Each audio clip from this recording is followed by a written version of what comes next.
Every morning, people laughed at the homeless black man sitting on those courthouse steps. But today, when he walked inside that courtroom, everyone went silent, because what they discovered about him changed everything. The story begins on a cold, gray morning outside a courthouse alive with motion but empty of compassion. The air carries the hum of hurried footsteps, the rustle of pressed suits, and the clicking rhythm of heels on concrete. Amid this orchestra of routine and power, a single man sits quietly by the stone steps, still, invisible, forgotten. He is barefoot, his skin dry and weathered, his beard overgrown and streaked with gray. Torn layers of mismatched clothing cling to him like the remnants of a past life. To most, he looks like every other homeless man who has lost his way. People pass without glancing twice. Lawyers clutching coffee cups, police officers exchanging jokes, reporters rushing to cover the latest scandal. They all step around him as if he were an obstacle, not a person. The janitor sweeping the steps nearby mutters under his breath, "Get a job, old man." His words cut through the morning air, but the man doesn't respond. He doesn't beg, doesn't speak. He just sits, his fingers trembling slightly, as he turns the crumpled pages of a worn, faded law book, one rescued from a garbage bin long ago. He reads it with reverence, as though every line still matters, as if within those words lies a memory, a fragment of something sacred. A gust of wind blows through, scattering dry leaves and faintly lifting the man's hair. For a moment, sunlight touches his face, revealing eyes that don't belong to a broken man. Eyes calm, steady, and searching. They hold something quiet, yet powerful, like a fire hidden beneath ashes. It's the look of someone who once fought for something, and lost everything in the process. Passers-by assume he's crazy, maybe a drunk, maybe a lost soul chasing ghosts. But the truth is deeper, hidden beneath years of silence and pain. He listens to the echoes of court cases spilling from the courthouse doors. Voices arguing, verdicts shouted, justice traded like currency. Every word pierces him, not because he's bitter, but because he understands it all too well. Once, those halls were his world. Once, he believed in the system inside. The emotional tone here is one of quiet tragedy, the kind that doesn't scream or demand attention, but lingers softly, painfully. This man isn't angry. He's tired. Tired of being unseen in a place where he once stood tall. Tired of watching justice become a privilege instead of a right. Yet despite the cold, despite the stares and the shame, he keeps reading. It's his ritual, a small act of defiance, a reminder that knowledge, truth, and dignity can't be taken from him completely. Through this opening, the viewer begins to feel empathy not through pity, but through recognition. We've all been overlooked, misunderstood, or dismissed at some point. But his silence carries a weight ours rarely does. The contrast between society's indifference and his quiet grace creates a powerful tension. It plants the central questions. Who is he really? What brought him here? The moral undercurrent emerges naturally. Never assume the worth of a person by their circumstance. Greatness doesn't always wear success. Sometimes it wears suffering. Truth can dwell in silence. And sometimes, the most broken-looking people are the ones who remember exactly what justice was meant to be. The sound of the courthouse fades into the distance, replaced by the echoes of another time, a memory rising from the fog of the past. Before he became the nameless man on the steps, he was Isaiah Cole, a name that once commanded respect in every legal circle of the city. Isaiah had been one of the most brilliant defense attorneys of his generation.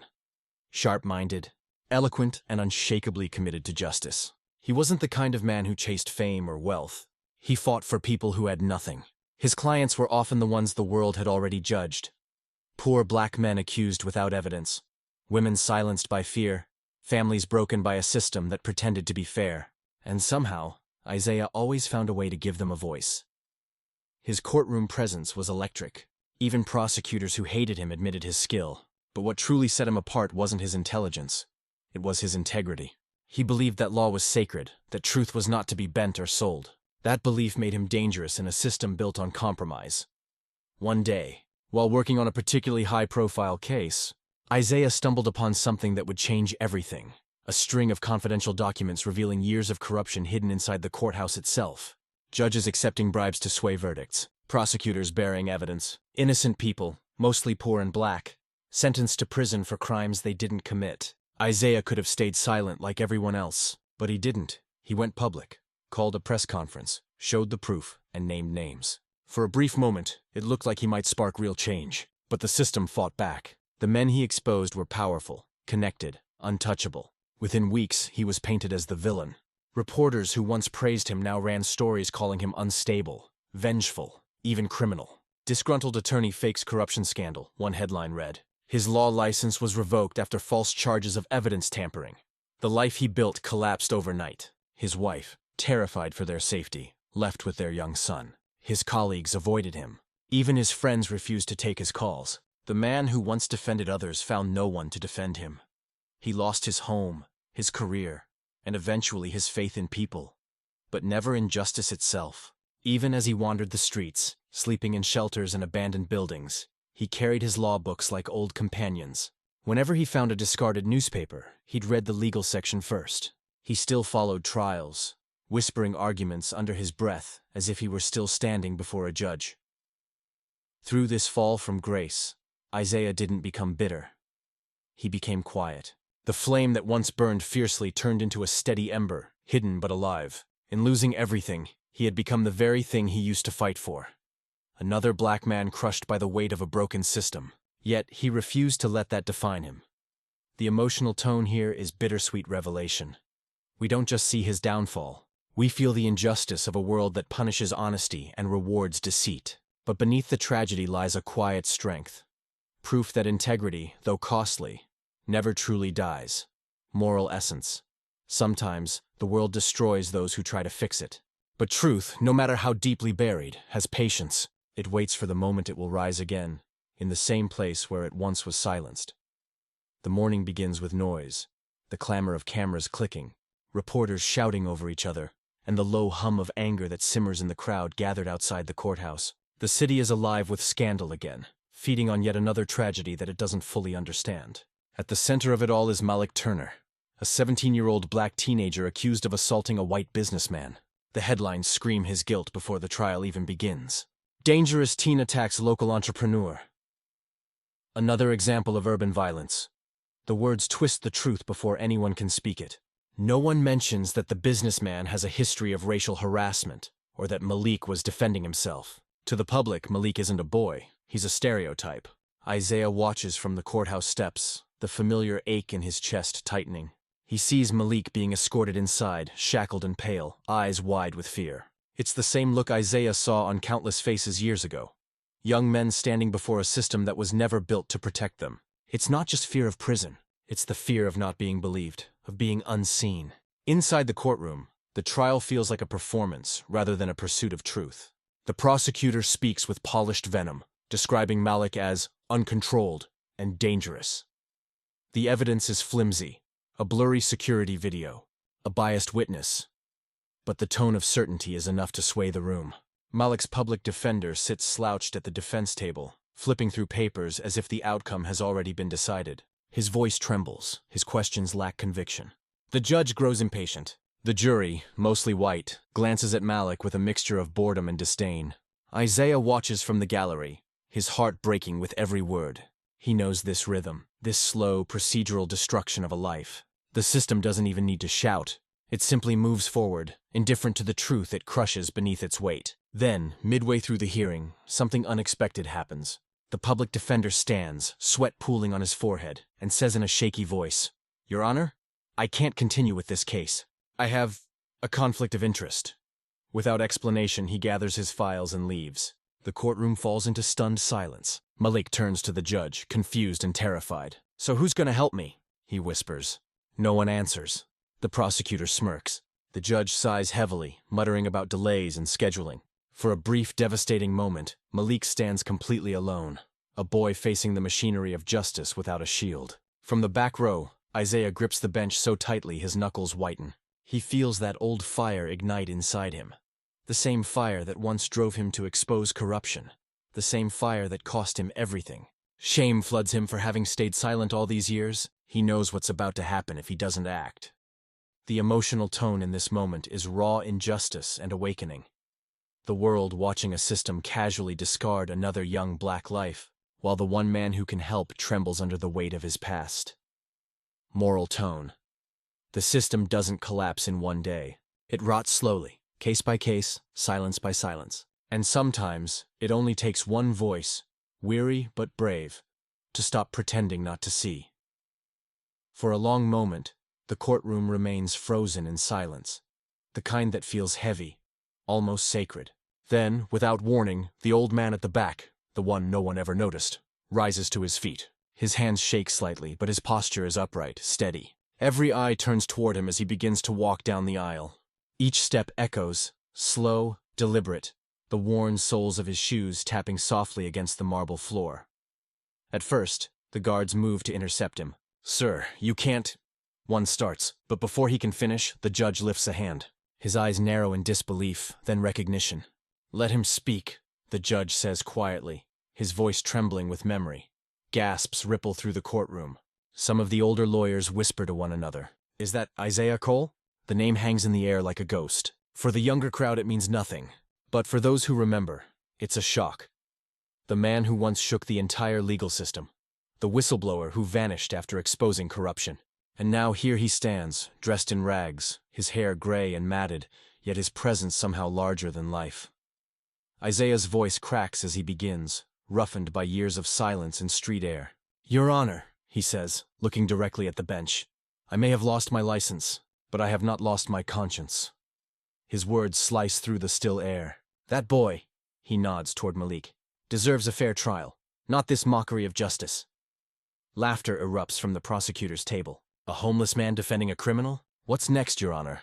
Street lawyers as part of the Constitution?" The courtroom joins in, a wave of mockery and disbelief. But Isaiah doesn't flinch. He stands tall amid the noise, his eyes burning with a quiet intensity that silences the room faster than the judge's gavel ever could. He continues, voice rising with conviction.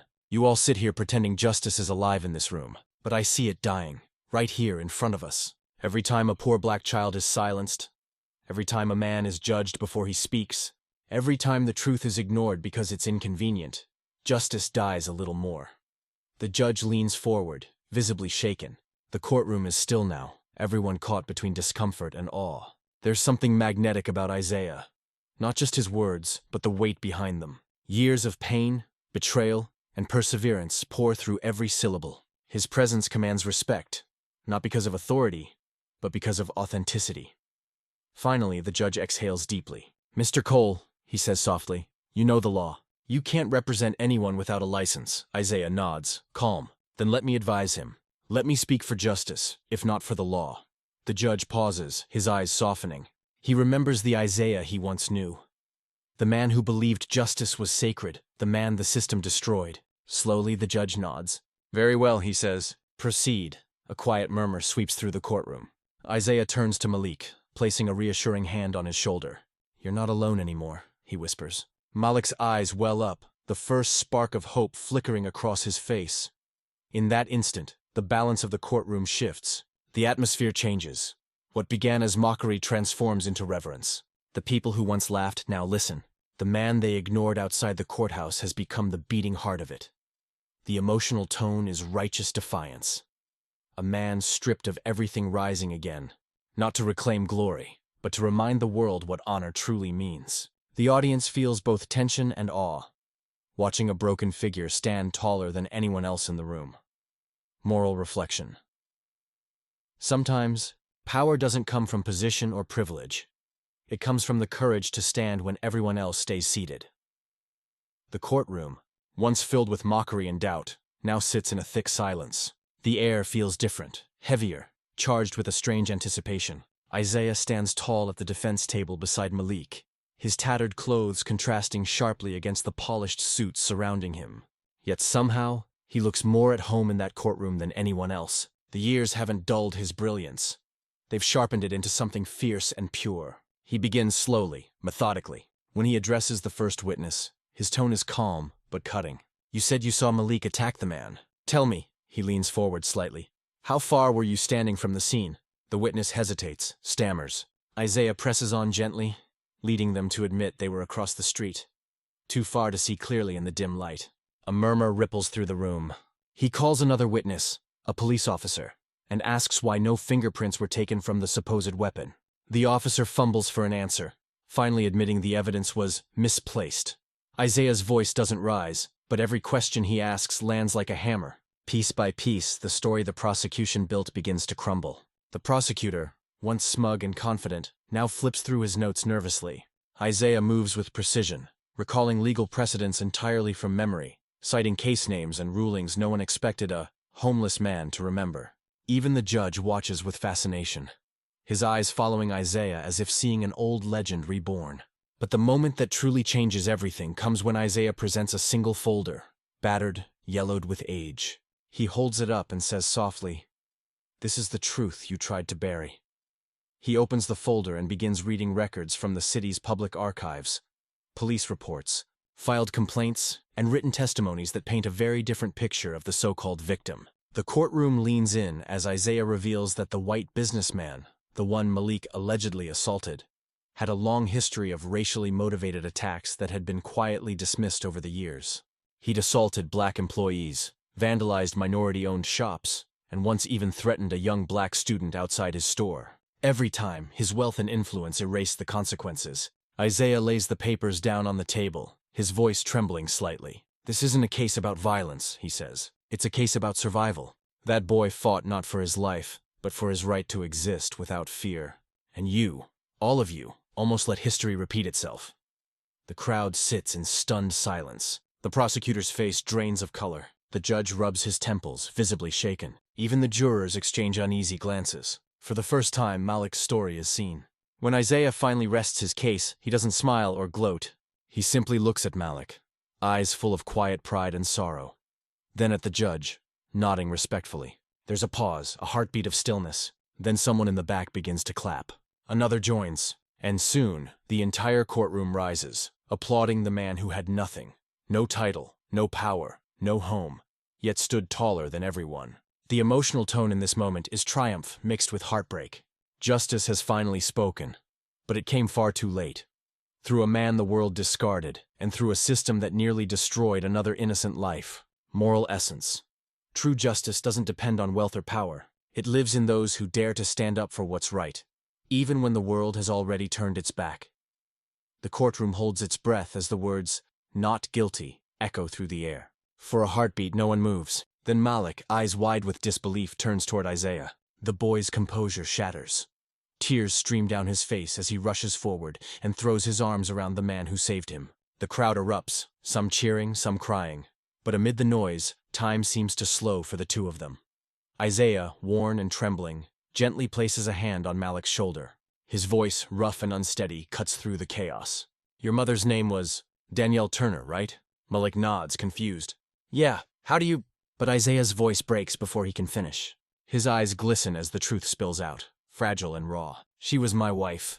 The words hit like thunder. Malik steps back, stunned, searching Isaiah's face for some sign that it isn't true. But he finds only sincerity, grief, and love. The courtroom falls silent once more. Even the cameras stop clicking. The judge looks down, eyes heavy with emotion. For a moment, everyone seems to understand that this trial was never just about guilt or innocence. It was about fate bringing a broken man back to the life he lost. Isaiah's shoulders shake as he whispers, "I failed her, and I failed you. But God gave me one more chance, to make it right." Malik doesn't hesitate. He pulls Isaiah into a tight embrace, his tears soaking into the older man's coat. "You didn't fail me," he whispers back. "You saved me."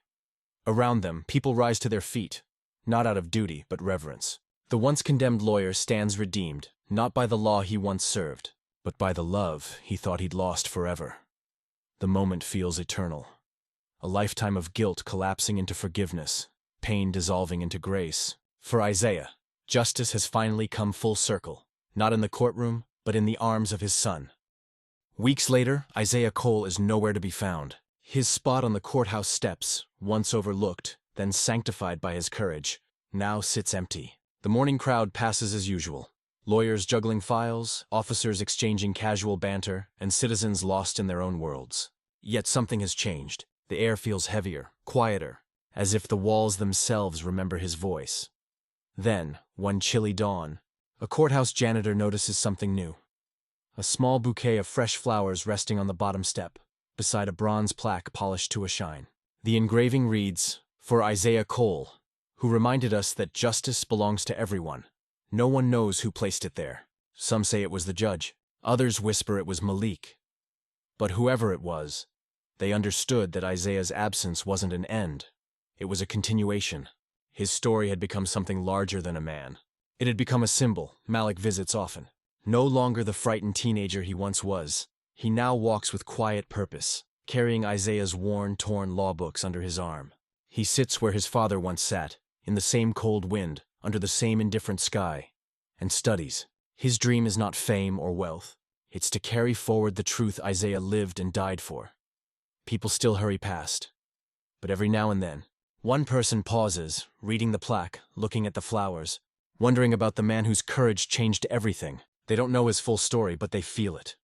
The final image lingers. Malik turning a page of a torn law book, sunlight falling across the plaque. The city moves on, but Isaiah's spirit remains. Quiet, watchful, eternal. Moral takeaway. Even in exile, truth never dies. Even forgotten men can spark revolutions, not through power or fame, but through the simple, stubborn act of believing in what is right. If you enjoyed this story, make sure to hit that like button and subscribe to the channel for more powerful and inspiring stories. Don't forget to turn on the notification bell, so you never miss the next one. Thanks for watching, and I'll see you in the next story.